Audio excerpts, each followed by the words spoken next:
Chapter 21. Thicker Than Water. Emily did not sleep until nearly morning.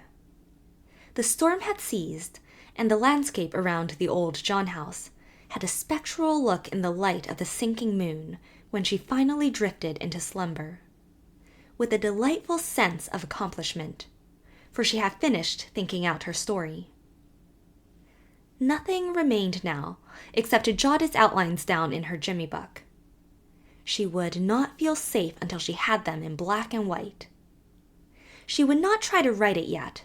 Oh, not for years. She must wait until time and experience had made of her pen an instrument capable of doing justice to her conception. For it is one thing to pursue an idea through an ecstatic night, and quite another to get it down on paper in a manner that will reproduce a tenth of its original charm and significance. Emily was wakened by Ilsa, who was sitting on the side of her bed, looking rather pale and seedy, but with amber eyes full of unconquerable laughter. "Well, I've slept off my debauch, Emily Starr, and my tummy's all right this morning. Malcolm's whiskey did settle it, though I think the remedy is worse than the disease. I suppose you wondered why I wouldn't talk last night." "I thought you were too drunk to talk," said Emily candidly. Ilsa giggled. "I was too drunk not to talk. When I got to that sofa, Emily, my giddiness passed off, and I wanted to talk. Oh, golly, but I wanted to talk. And I wanted to say the silliest things and tell everything I ever knew or thought. I'd just enough sense left to know I mustn't say those things, or I'd make a fool of myself forever. And I felt that, if I said one word, it would be like taking a cork out of a bottle. Everything would gurgle out. So I just buttoned my mouth up and wouldn't say the one word. It gives me a chill to think of the things I could have said, and before Perry. You'll never catch your little Ilsa going on a spree again. I'm a reformed character from this day forth." "What I can't understand," said Emily, "is how such a small dose of anything could have turned your head like that." "Oh, well, you know Mother was a Mitchell. It's a notorious fact that the Mitchells can't take a teaspoonful of booze without toppling. It's one of their family kinks. Well, rise up, my love, my fair one. The boys are getting a fire on, and Perry says we can dope up a fair meal from the pork and beans and crackers. I'm hungry enough to eat the cans." It was while Emily was rummaging in the pantry in search of some salt that she made a great discovery. Far back on the top shelf was a pile of dusty old books, dating back probably to the days of John and Elmira Shaw. Old mildewed diaries, almanacs, account books. Emily knocked the pile down, and when she was picking it up, discovered that one of the books was an old scrapbook. A loose leaf had fallen out of it. As Emily replaced it, her eyes fell on the title of a poem pasted on it. She caught it up, her breath coming quickly. A Legend of Abigail, the poem with which Evelyn had won the prize. Here it was in this old yellowed scrapbook of 20 years vintage, word for word, except that Evelyn had cut out 2 verses to shorten it to the required length. And the 2 best verses in it, thought Emily contemptuously. How like Evelyn. She has simply no literary judgment. Emily replaced the books on the shelf, but she slipped the loose leaf into her pocket and ate her share of breakfast very absently. By this time, men were on the roads breaking out the tracks. Perry and Teddy found a shovel in the barn, and soon had a way opened to the road. They got home, finally, after a slow but uneventful drive, to find the New Moon folks rather anxious as to their fate, and mildly horrified to learn that they had had to spend the night in the old John house. You might have caught your deaths of cold, said Elizabeth severely. Well, it was Hobson's choice. It was that, or freeze to death in the drifts, said Emily. And nothing more was said about the matter. Since they had got home safe, and nobody had caught cold, what more was there to say? That was the New Moon way of looking at it. The Shrewsbury way was somewhat different. But the Shrewsbury way did not become apparent immediately. The whole story was over Shrewsbury by Monday night. Ilse told it in school, and described her drunken orgy with great spirit and vivacity, amid shrieks of laughter from her classmates. Emily, who had called for the first time on Evelyn Blake that evening, found Evelyn looking quite well pleased over something. Can't you stop Ilse from telling that story, my dear? What story? Why, about getting drunk last Friday night, the night you and she spent with Teddy Kent and Perry Miller in that old house up at Dairy Pond, said Evelyn smoothly. Emily suddenly flushed. There was something in Evelyn's tone. The innocent fact seemed all at once to take on shades of a sinister significance. Was Evelyn being deliberately insolent? I don't know why she shouldn't tell the story, said Emily coldly. It was a good joke on her. But you know how people will talk, said Evelyn gently. It's all rather unfortunate. Of course, you couldn't help being caught in the storm, I suppose. But Ilse will only make matters worse. She is so indiscreet. Haven't you any influence over her, Emily? I didn't come here to discuss that, said Emily bluntly.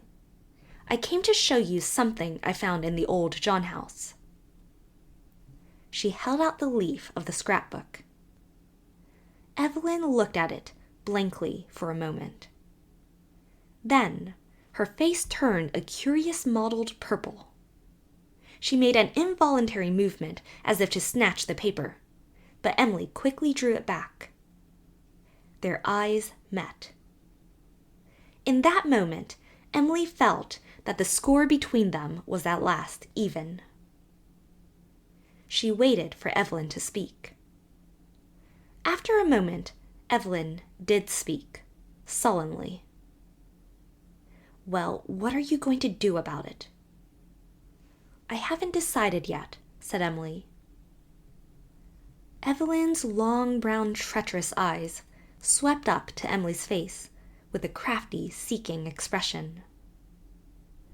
I suppose you mean to take it to Dr. Hardy and disgrace me before the school. Well, you deserve it, don't you? Said Emily judicially. I wanted to win that prize because Father promised me a trip to Vancouver next summer if I won it, muttered Evelyn, suddenly crumpling. I was crazy to go. Oh, don't betray me, Emily. Father will be furious. I'll give you the Parkman set. I'll do anything. Only don't. Evelyn began to cry. Emily didn't like the sight. I don't want your Parkman, she said contemptuously. But there is one thing you must do. You will confess to Aunt Ruth that it was you who drew that mustache on my face the day of the English exam, and not Ilse. Evelyn wiped away her tears and swallowed something. That was only a joke, she sobbed. It was no joke to lie about it, said Emily sternly. You're so blunt. Evelyn looked for a dry spot on her handkerchief and found one. It was all a joke. I just ran back from the shop to do it. I thought, of course, you'd look in the glass when you got up. I didn't suppose you'd go to class like that. And I didn't know your aunt took it so seriously. Of course, I'll tell her if you'll... Write it out and sign it, said Emily remorselessly. Evelyn wrote it out and signed it. You'll give me that, she pleaded, with an entreating gesture towards the scrapbook leaf. Oh no, I'll keep this," said Emily. "And what assurance have I that you won't tell someday, after all?" sniffed Evelyn. "You have the word of a star," said Emily loftily. She went out with a smile. She had finally conquered in the long duel, and she held in her hand what would finally clear Ilsa in Aunt Ruth's eyes. Aunt Ruth sniffed a good deal over Evelyn's note, and was inclined to ask questions as to how it had been extorted. But not getting much satisfaction out of Emily on this score, and knowing that Ellen Burnley had been sore at her ever since her banishment of his daughter, she secretly welcomed an excuse to recall it. "Very well, then. I told you Ilsa could come here when you could prove to my satisfaction that she had not played that trick on you. You have proved it, and I keep my word. I am a just woman," concluded Aunt Ruth, who was, perhaps, the most unjust woman on the earth at that time. So far, well. But if Evelyn wanted revenge, she tasted it to the full in the next 3 weeks, without raising a finger or wagging a tongue to secure it. All Shrewsbury burned with gossip about the night of the storm. Insinuations, distortions, wholesale fabrications. Emily was so snubbed at Janet Thompson's afternoon tea that she went home white with humiliation. Ilsa was furious. "I wouldn't mind if I had been rip-roaring drunk and had the fun of it," she vowed with a stamp of her foot. "But I wasn't drunk enough to be happy, only just drunk enough to be silly. There are moments, Emily, when I feel that I could have a gorgeous time if I were a cat and these old Shrewsbury dames were mice. But let's keep our smiles pinned on. I really don't care a snap for them. This will soon die out. We'll fight." "You can't fight insinuations," said Emily bitterly. Ilsa did not care, but Emily cared horribly. The Murray pride smarted unbearably, and it smarted worse and worse as time went on. A sneer at the night of the storm was published in a rag of a paper that was printed in a town on the mainland, and made up of spicy notes sent to it from all over the Maritimes. Nobody ever confessed to reading it, but almost everybody knew everything that was in it, except Aunt Ruth, who wouldn't have handled the sheet with tongs. No names were mentioned, but everyone knew who was referred to, and the venomous innuendo of the thing was unmistakable. Emily thought she would die of shame. And the worst thing was that it was so vulgar and ugly, and had made that beautiful night of laughter and revelation and rapturous creation in the old John house vulgar and ugly. She had thought it would always be one of her most beautiful memories, and now this. Teddy and Perry saw red and wanted to kill somebody, but whom could they kill? As Emily told them, anything they said or did would only make the matter worse. It was bad enough after the publication of that paragraph. Emily was not invited to Florence Blake's dance the next week, the great social event of the winter. She was left out of Hattie Denoon's skating party. Several of the Shrewsbury matrons did not see her when they met her on the streets. Others set her 1,000 miles away by bland, icy politeness. Some young men about town grew oddly familiar in look and manner.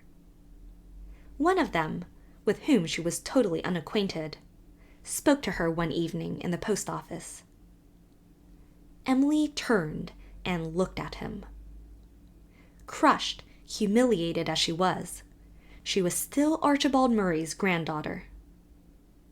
The wretched youth was 3 blocks away from the post office before he came to himself and knew where he was. To this day, he has not forgotten how Emily Birdstar's eyes looked when she was angry. But even the Murray look, while it might demolish a concrete offender, could not scotch scandalous stories. Everybody, she felt morbidly, believed them.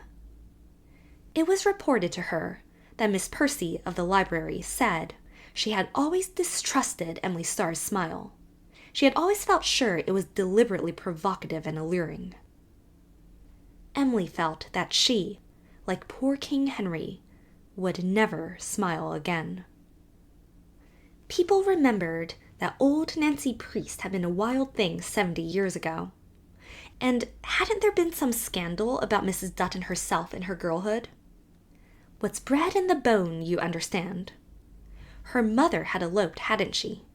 And Ilsa's mother? Of course, she had been killed by falling into the old Lee well, but who knew what she would have done if she hadn't? Then there was that old story of bathing on Blairwater sandshore, au natural. In short, you didn't see ankles like Emily's on proper girls. They simply didn't have them. Even harmless, unnecessary Andrew had ceased to call on Friday nights. There was a sting in this. Emily thought Andrew a bore and dreaded his Friday nights. She had always meant to send him packing as soon as he gave her an opportunity. But for Andrew to go packing of his own accord had a very different flavor, mark you. Emily clenched her hands when she thought of it. A bitter report came to her ears that Principal Hardy said she ought to resign from the presidency of the senior class. Emily threw up her head. Resign? Confess defeat and admit guilt? Not she. I can knock that man's block off, said Ilsa. Emily Starr, don't let yourself worry over this. What does it matter what a lot of doddering old donkeys think? I hereby devote them to the infernal gods. They'll have their maws full of something else in a month, and they'll forget this. I'll never forget this, said Emily passionately. To my dying day, I'll remember the humiliation of these weeks. And now, Ilsa, Mrs. Tolliver has written asking me to give up my stall at the St. John's Bazaar. Emily Starr, she hasn't. She has. Oh, of course, she cloaks it under an excuse that she'd like a stall for her cousin from New York who is visiting her. But I understand. And it's Dear Miss Starr, look you, when it was Dearest Emily a few weeks ago. Everybody in St. John's will know why I've been asked to step out. And she almost went on her knees to Aunt Ruth to let me take the stall. Aunt Ruth didn't want to let me. What will your Aunt Ruth say about this? Oh, that's the worst of it, Ilsa. She'll have to know now. She's never heard a word of this since she's been laid up with her sciatica. I've lived in dread of her finding out, for I know it will be hideous when she does. She's getting about now, so of course she'd soon hear it anyway. And I haven't the spirit to stand up to her, Ilsa. Oh, it all seems like a nightmare. They've got such mean, narrow, malicious, beastly little minds in this town, said Ilsa, and was straightway comforted. But Emily could not ease her tortured spirit by a choice assortment of adjectives. Neither could she write out her misery and so rid herself of it. There were no more jottings in her Jimmy book, no further entries in her journal, no new stories or poems. The flash never came now, never would come again. There would never again be wonderful little secret raptures of insight and creation which no one could share. Life had grown thin and poor, tarnished and unlovely. There was no beauty in anything, not even in the golden white March solitudes of New Moon, when she went home for the weekend. She had longed to go home, where no one believed ill of her. No one at New Moon had heard anything of what was being whispered in Shrewsbury. But their very ignorance tortured Emily. Soon they would know. They would be hurt and grieved over the fact that a Murray, even an innocent Murray, had become a target for scandal. And who knew how they would regard Ilsa's mishap with Malcolm Scotch? Emily felt it almost a relief to go back to Shrewsbury. She imagined slurs in everything Principal Hardy said, covert insults in every remark or look of her schoolmates. Only Evelyn Blake posed as a friend and defender, and this was the most unkindest cut of all. Whether alarm or malice was beyond Evelyn's pose, Emily did not know. But she did know that Evelyn's parade of friendship and loyalty and staunch belief in the face of overwhelming evidence was something that seemed to smirch her more than all the gossip could. Evelyn went about assuring everyone that she wouldn't believe one word against poor dear Emily. Poor dear Emily could have cheerfully watched her drown, or thought she could. Meanwhile, Aunt Ruth, who had been confined to her house for several weeks with sciatica, and had been so crusty with it that neither friends nor enemies had dared to hint anything to her of the gossip concerning her niece, was beginning to take notice. Her sciatica had departed, and left her faculties free to concentrate on other things. She recalled that Emily's appetite had been poor for days, and Aunt Ruth suspected that she had not been sleeping. The moment the suspicion occurred to Aunt Ruth, she took action. Secret worries were not to be tolerated in her house. "Emily, I want to know what is the matter with you," she demanded one Saturday afternoon, when Emily, pale and listless, with purple smudges under her eyes, had eaten next to nothing for dinner. A little color came into Emily's face. The hour she had dreaded so was upon her. Aunt Ruth must be told all. And Emily felt miserably that she had neither the courage to endure the resultant heckling, nor the spirit to hold her own against Aunt Ruth's whys and wherefores. She knew so well how it would all be. Horror over the John House episode, as if anybody could have helped it. Annoyance over the gossip, as if Emily were responsible for it. Several assurances that she had always expected something like this. And then intolerable weeks of reminders and slurs. Emily felt a sort of mental nausea at the whole prospect. For a minute, she could not speak. "What have you been doing?" persisted Aunt Ruth. Emily set her teeth. It was unendurable, but it must be endured. The story had to be told. The only thing to do was to get it told as soon as possible. "I haven't done anything wrong, Aunt Ruth. I've just done something that's been misunderstood."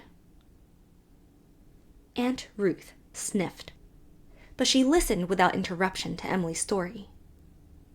Emily told it as briefly as possible, feeling as if she were a criminal in the witness box, with Aunt Ruth as judge, jury, and prosecuting attorney all in one. When she had finished, she sat in silence, waiting for some characteristic Aunt Ruthian comment. "And what are they making all the fuss about?" said Aunt Ruth. Emily didn't know exactly what to say. She stared at Aunt Ruth. They're thinking and saying all sorts of horrible things," she faltered. "You see, down here in sheltered Shrewsbury, they didn't realize what a storm it was. And then, of course, everyone who repeated the story colored it a little. We were all drunk by the time it filtered through Shrewsbury." "What exasperates me," said Aunt Ruth, "is to think you told about it in Shrewsbury at all. Why on earth didn't you keep it all quiet?" That would have been sly. Emily's demon suddenly prompted her to say this. Now that the story was out, she felt a rebound of spirit that was almost laughter. "Sly! It would have been common sense," snorted Aunt Ruth. "But of course, Ilsa couldn't hold her tongue. I've often told you, Emily, that a fool friend is 10 times more dangerous than an enemy. But what are you killing yourself worrying for? Your conscience is clear. This gossip will soon die out. Principal Hardy says I ought to resign from the presidency of the class, said Emily. Jim Hardy. Why, his father was a hired boy to my grandfather for years, said Aunt Ruth, in tones of ineffable contempt. Does Jim Hardy imagine that my niece would behave improperly? Emily felt herself all at sea. She thought she really must be dreaming. Was this incredible woman Aunt Ruth? It couldn't be Aunt Ruth. Emily was up against one of the contradictions of human nature. She was learning that you may fight with your kin, disapprove of them, even hate them, but that there is a bond between you for all that. Somehow, your very nerves and sinews are twisted with theirs. Blood is always thicker than water. Let an outsider attack, that's all. Aunt Ruth had at least one of the Murray virtues: loyalty to clan. Don't worry over Jim Hardy, said Aunt Ruth. I'll soon settle him. I'll teach people to keep their tongues off the Murrays. But Mrs. Tolliver has asked me to let her cousin take my stall in the bazaar, said Emily. You know what that means. I know that Polly Tolliver is an upstart and a fool, retorted Aunt Ruth. Ever since Nat Tolliver married his stenographer, St. John's Church hasn't been the same place.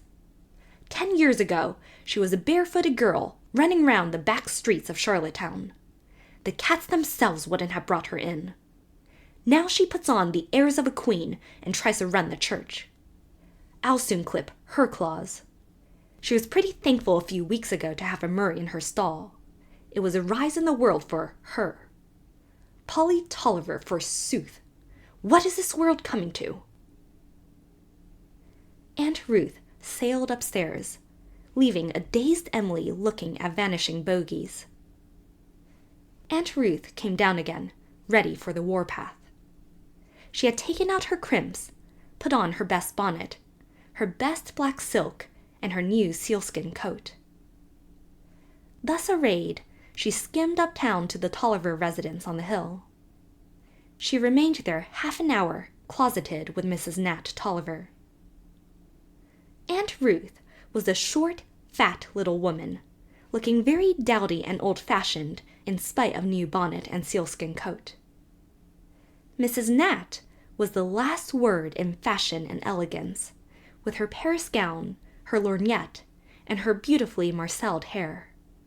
Marcells were just coming in then, and Mrs. Nat's was the first in Shrewsbury. But the victory of the encounter did not perch on Mrs. Tolliver's standard. Nobody knows just what was said at that notable interview. Certainly Mrs. Tolliver never told. But when Aunt Ruth left the big house, Mrs. Tolliver was crushing her Paris gown and her Marcelle waves among the cushions of her davenport, while she wept tears of rage and humiliation.